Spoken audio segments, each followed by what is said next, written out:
Hey everybody, so I'm jumping on here kind of spontaneously today as I'm working in the studio to have kind of a real life chit chat with you about what it has been like going through business ownership during tough economic times.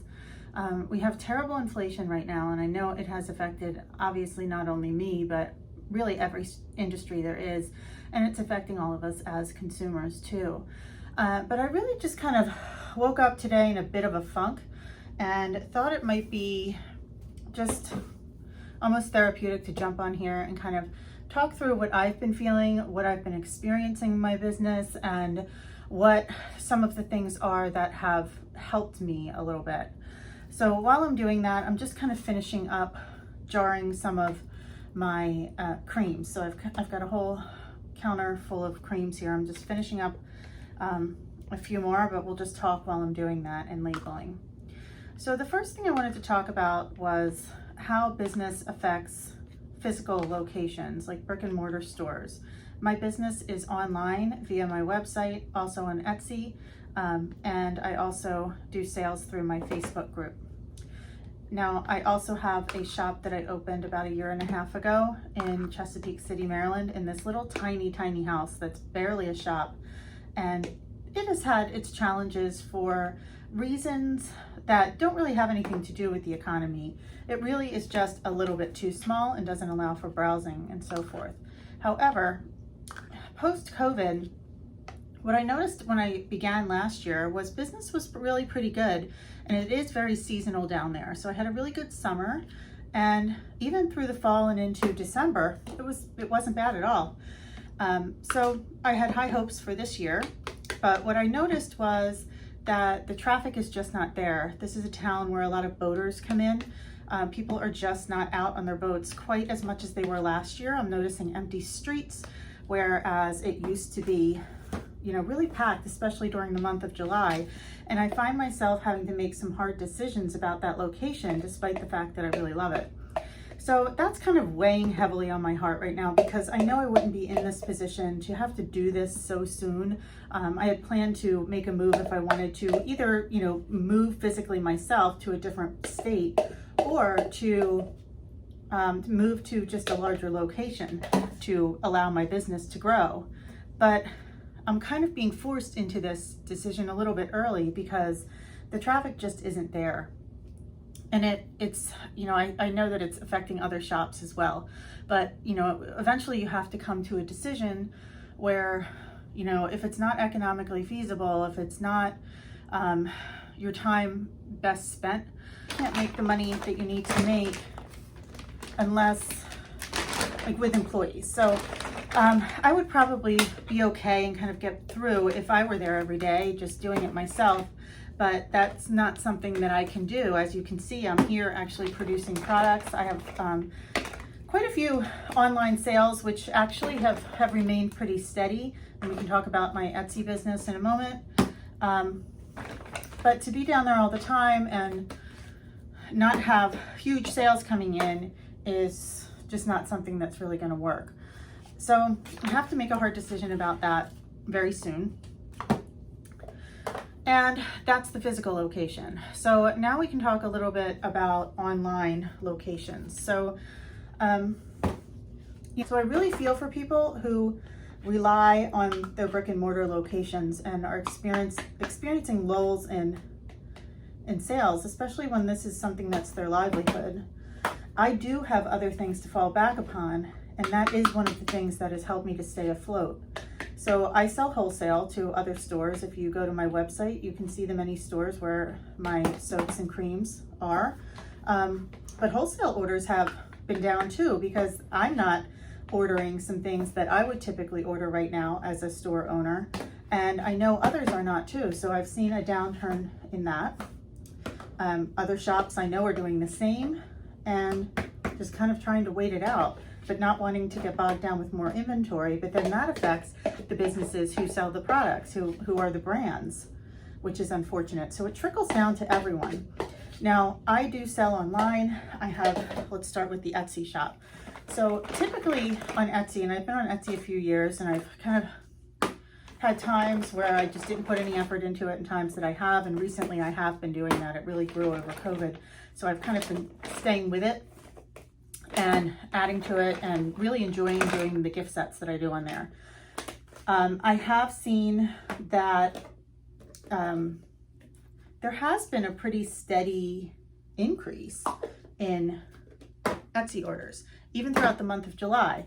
And the reason that that is because I have really decided to niche down on the gift sets that I'm offering, and I'm offering them to very specific customers. So things that might happen or come up during the month of July, those people are looking for specific types of gifts, and I'm able to offer that to them. So that has really worked in my favor. The other thing that I have done online, that really is the only thing I've done with Etsy and continuing to add new listings, and it has worked for me, is to really keep my email list going strong. If I didn't have a strong email list, I would not have a steady stream of orders every month. When I send out an email, regardless of what it is, even if it's not a sales type of email, maybe I'm sending out a podcast, I know that orders are going to be coming in. Now that has been a little bit less as well. Everything has been kind of down a little bit, except maybe for Etsy, oddly. But that's because of the strategy that I used. I sell on my Facebook group, and I've kind of revamped my Facebook group in order to grow a community and focus on that rather than focusing so much on sales. And then I find that the sales kind of tend to come, and if you've built a loyal customer base, they are going to continue to buy from you. Okay, gotta put these over here so I don't get confused about what I'm doing. All right, on to Hippie Chick. All right, so this is the very last of these that I'm doing. You can see that I'm still making a lot of creams, and my creams are selling like crazy, and the soaps are doing well.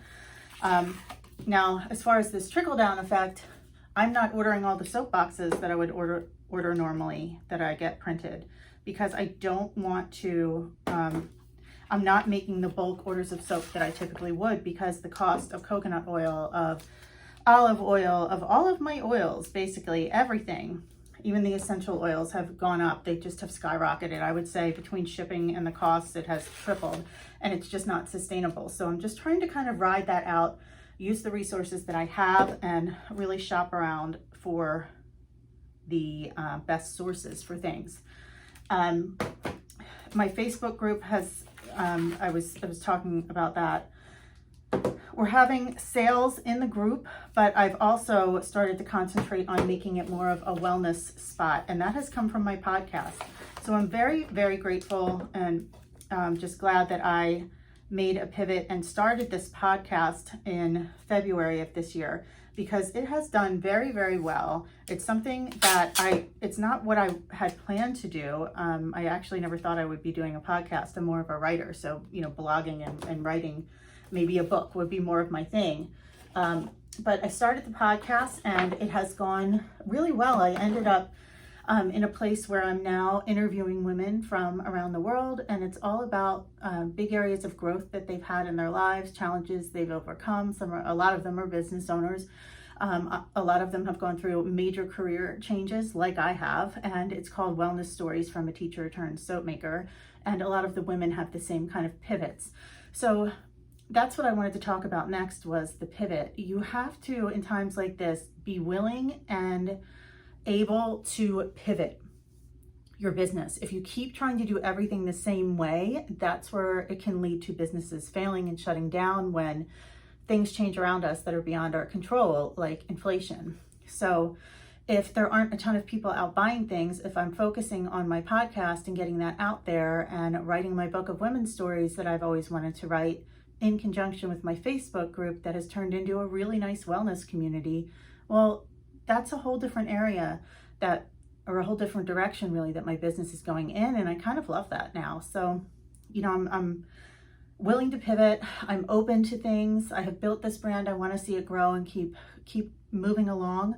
It's a really scary time for all of us. It's a scary time for me as well. I'm not going to lie. I had a day today of just feeling really vulnerable, kind of insecure about the direction of where the business is going.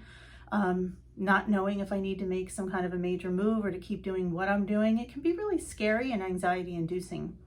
So I would say that what has helped me most is to kind of pick one area that you can do something about. For me, it was Etsy, adding a bunch of listings, really doing like a niche down of what I'm doing, getting the email list to grow so that I constantly have that influx of orders every month. Despite what's going on, you know, there's still someone who's going to buy every time I send something out. Being willing to pivot in your business, which is what I have done with, you know, via the podcast and also now writing a book. And that has been a really welcome change. I've enjoyed it a lot. And also not being afraid to say that you need to make a change. So if I have to close my store in Chesapeake City, I have to close my store. It's not a personal failure. What it is circumstances, and it's a sound business decision. And I can say that I was lucky to have been able to do it for almost 2 years at that point. So don't get scared, or get scared, but don't let the fear control you. Be willing to pivot, focus on an area that you can do something about, and work really hard on that. Try something new. This is a perfect time to try something new. If you're a product-based business, see if you can add something into your business, like some kind of a PDF that people might be willing to give you their email for, to download. So I mean, it can be for anything. If you make sewing patterns, it could be a free sewing pattern or something, and you get that, and in exchange, they give you their email, but then you have to make sure you keep following up. You can look at something like that as you know, like a freebie in any industry if you think hard enough and are creative enough about it. Again, don't spend a lot of time on things that are out of your control, because it's just going to be a waste of time. Do what you can to scale down areas that you can scale down without disappearing. So for me, that means instead of making huge batches like I was doing of soaps, I'm making smaller batches. I'm doing monthly themed soaps that are really fun for me, fun for my Facebook group, and fun for the people at the store. And I'm focusing on my consignment stores, the places where I have my soap and I sell them on consignment, that are still doing well despite the circumstances, and I'm making sure I'm serving them so that they continue to promote my products for me. So I hope this helped a little bit. Just know that if you are a small business owner, that you're not alone, that so many of us are in the same boat. And if you want to help a small business owner, share their YouTube videos, subscribe to them. This is another pivot that I've made, is starting YouTube videos. So you can go in so many directions, and you know, support one another as businesses. Share their videos, share their posts on social media, just like their posts. It helps to get them seen more. It kind of keeps them out there and not just kind of fading off into the ether. So that's that. Bit of a downer, vulnerable type post today, but just something I thought I would share because I know there are so many people who can relate. I don't like seeing businesses closing, which I've seen a lot of lately, and I'm really hoping most of you, if you're watching this, can stay afloat and we can move into 2023 on a higher note.